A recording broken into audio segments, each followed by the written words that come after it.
For spare parts, go to flashforge.com and click on Shop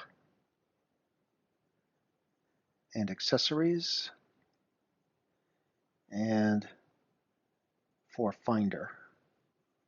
Now there are two different finders, right? Finder 2.0 and 3.0, so make sure that you are purchasing parts for the Finder 3.0.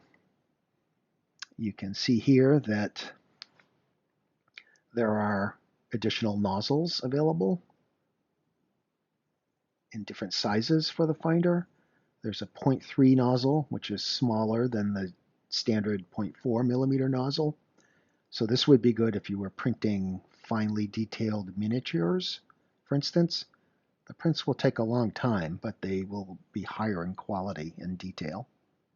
And there's a 0.6 millimeter nozzle, which is larger than the standard 0.4. And this is good for printing large, strong prints quickly. You'll be pushing a lot more plastic through the 0.6 millimeter diameter nozzle than you would the 0.4. Of course, the detail won't be as fine, so it's a trade-off between detail and speed and strength. Also of note is the nozzle heating kit for the Finder 3. So that's the complete hot end. You've got the heat break, the nozzle, the silicone sock, the heating cartridge, and the thermometer, the thermistor, all in one package. So this makes it very easy to just swap out the entire hot end should you have a clog or some other issue.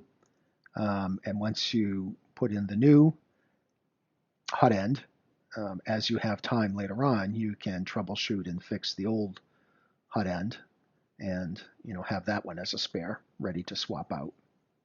There are additional flexible magnetic beds and glass plates and regular 0.4 millimeter nozzles if you wish to stick with those.